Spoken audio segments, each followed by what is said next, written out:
여론조사가 정치 브로커와 야심가들의 놀이터나 영업장이 돼서는 안 된다고 생각합니다. 민주당이 녹취 공개했는데 아니 민주당이 녹취를 공개했는데 대통령님 목소리가 나왔는데 송영길 변호사님, 일단 대통령실과는 달리 지금 당의 입장은 아직까지 명확하게 나오지는 않았습니다.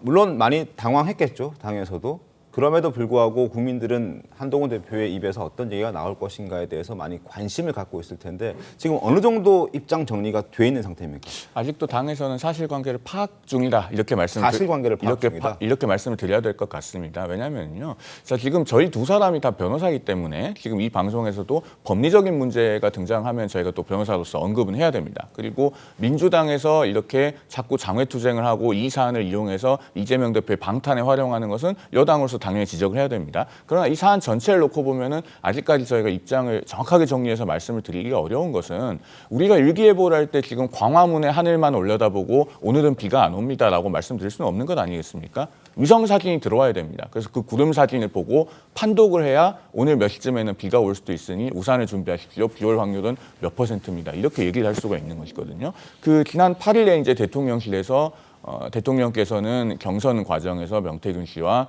연락을 끊었다라고 하셨는데 어제 이 녹음 파일이 나왔고 대통령실에서는 명태균 씨와 그 소통이 있었던 것 자체는 그러면 지금 인정을 한 셈입니다. 그러면은 저희가 그동안에 당에서 알고 있었던 것은 어떻게 보면은 광화문 하늘만 올려다보고 있었던 것이죠. 그러면은 위성 사진이 들어오면은 그걸 가지고 다시 판독을 해봐야 됩니다. 광화문에만 있어서 광화문 하늘만 보는 건 아닌가요? 그러니까 여러 가지 좀 다각도로 빨리 보고 주말 이전에 입장을 오늘 중에라도 내야 되는 건 아닌가 싶어요. 그러니까 지금 열심히 위성 사진을 저희도 아마 수집하고 있을 겁니다. 그게 아마 대통령실에도 직접 한동훈 대표가 물어보고 질의 좀 하고 확인하는 과정을 거치고 있다는 말씀이세요? 거기까지는 아직 제가 확인한 바가 없어서 이 자리에서 뭐라고 말씀드리기는 어렵습니다. 알겠습니다. 송영길 변호사님 사실 저희 패널로 출연하시면서 시원시원하게 말씀 많이 해주셨는데 오늘만큼은 조금 조심스럽게 말씀하시는 것 같아서 그만큼 당에서도 참 고민이 많다라는 게 간접적으로 좀 제가 하나 보태면 저게 사실 한동훈 대표만 침묵하는 건 아니고 추경호 원내대표도 좀 약간의 조심하고 있거든요. 그래서 아마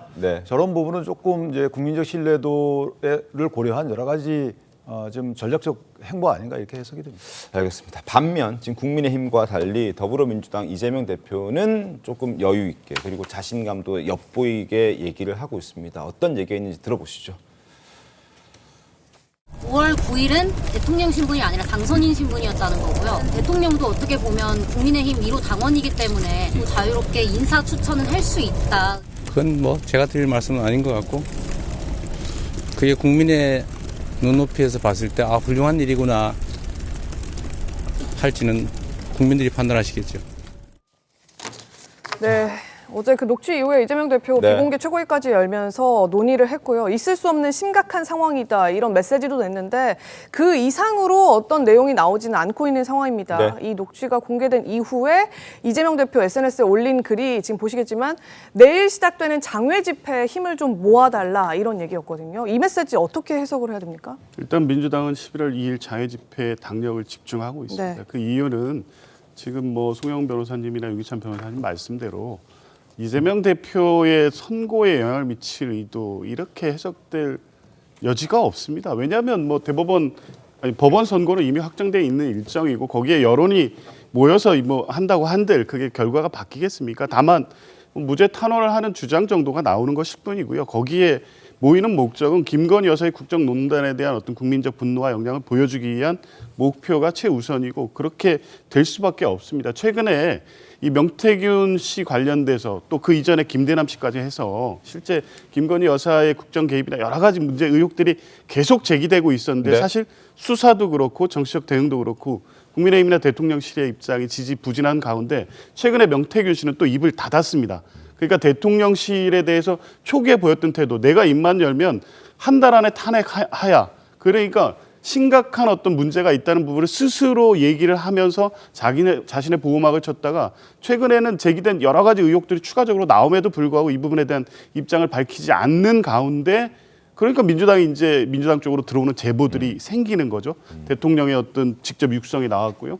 이런 것에 대해서 국민 여론조사 다 나오고 있지 않습니까? 김건희 여사의 이 의혹 이런 부분이 대통령 지지율 하락으로 직접 연결되고 있다고 하면 야당으로서는 당연히 국민들의 이런 뜻을 보여주는 어떤 계기를 만들어야 되는 거죠. 알겠습니다. 어제 더불어민주당이 공개한 윤석열 대통령과 명태균 씨의 통화 내용 17초짜리 녹음 파일 그 이후로 지금 여러 가지 참 복잡한 상황이 되어버렸습니다. 11월 달이 여야 모두 굉장히 복잡하고 중요한 한 달이 될 것 같습니다.